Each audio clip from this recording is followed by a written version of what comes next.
Aha. Mbanirizaako mwenna ku YouTube channel yange nate tukomyewo ku nsonga ez'obulamu life ebintu bye tusanga mu bulamu. Olwaleero nno nnize n'emboozi enkwatako. Mukama yeebazibwe. Mbalamusizaako mwenna, twebaza Katonda atuleseewo nga tukyassa omukka ogw'obulamu n'oliwo olw'ensonga tuli mu bulamu, tuyise mu bingi. So olwaleero nsazeewo okusharalingako engeri gye nava okutuuka mu life gye ndimu. How I left teaching and I came into a life of being a kadama. Abalala nga bwe muyita ba kadama. We accepted it, tetulina kyakola naye it was like this. So wenna otannaba kutwegatako ku channel eno nga wengambye nti ku nsonga ez'enjawulo having different stories,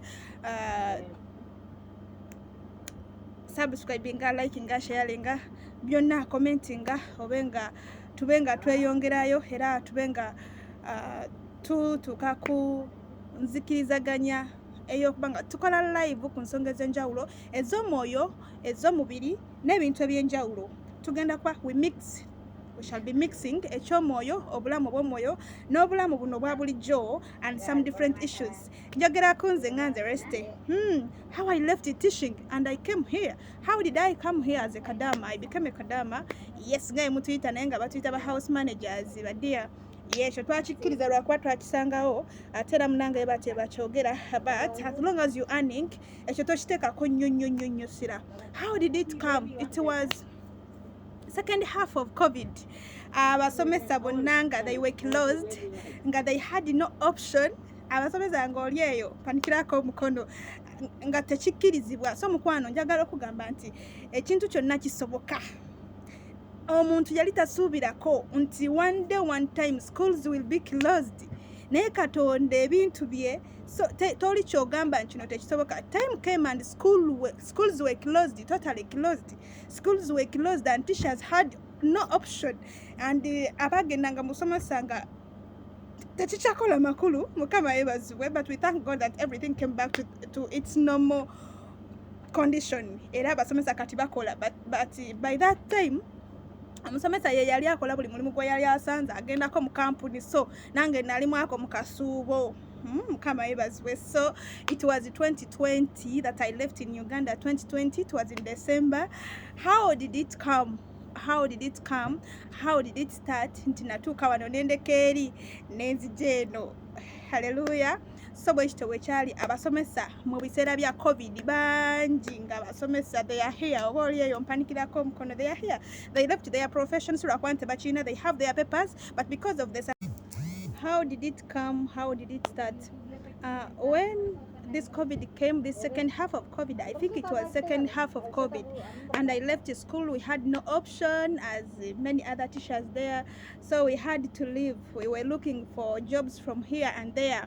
We worked everywhere. Don't ask where did you work, but for this chance, this opportunity found me somewhere in Mukona. I was working with a certain company. I was working there. So when I was working there, I had a sister. The one who follows me was abroad there in Saudi Arabia, and she's the one who connected me. I thought like it was a joke, but yet it was God's plan for me to come here. So she just raised me and said, are you ready? So it just came like that. I was not ready for it. Naye munange Katonda yayamba omusomesa bakati nandibadde nkola ki. Yes, I could do anything. Naye Katonda bwati wayayagala. So I came, and I came as yes, najanga musomesa. But when I reached here, unfortunately ebintu ne bikyuka. Nagenda tuuka nga mumanyi ma offices ag'enjawulo. When we come here, we come expecting other things, but things do change. So nakomenkereza ndiwa. I first worked in a house nga nkolera omwana. Nengo omwana like tategera bulungi ne binnema. Abaana ne banta because of the skin color. I was rejected, and they decided to shut me out because of the skin color, because they were scared of me.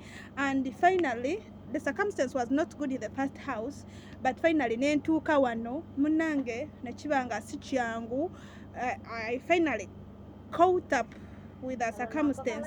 Mukama yeebazibwe. So mu byonna nendeka obusomesa nentuuka wano eno nga nkola mulimu munange. Gwe muyita ogwaki kiteekaawo, naye nga as long as you earning tokiyita ekyo, kubanga bangi badokita bali eno bakola gwa house manager, bakola ekyo. yeah, as long as you earning kikutuusaako obuyambi bw'oba oyagala, do it. As long as you earning, do that. As long as you earning, kasitoba nga tolikola kintu kitaliiyo. So mbuuzaako mwenna abahasolinga nga muli eno mu bulungi, yeah. Si byangu okubeera eno nga house manager, batuyisaamu amaaso like everything kyonna kisobola okukolebwako, naye tubeerayo ku lwekisa kya Mukama, tunyoomebwa, tukolebwa byonna, but as long as I told you, you have a goal. Olina ensonga lwaki you decided. Omuntu ne bwe yandibadde agamba nti munnange come and work, but you to decide obeera n'ensonga lwaki oboze. So accept that name. Oba wali musomesa ezo title tujja zisangayo, but as long as you earning now, tobitunuulira. So I decided to come like that, and I work here as a house manager. Ngera house manager mmanye emirimu gy'akola. So ba house manager bannange mbatumiddeko tuweereza Mukama nga tuli eno nga ba house manager ne tukola n'egy'abakama baffe. Tonyooma ekyo kasito. So when I first came here, I faced some of the challenges, as I will point out them. The first one, neglection. I was neglected by the family members, by my fellow workers. Rachi bali bo balina skinning nga munaye ate yo nga njelu.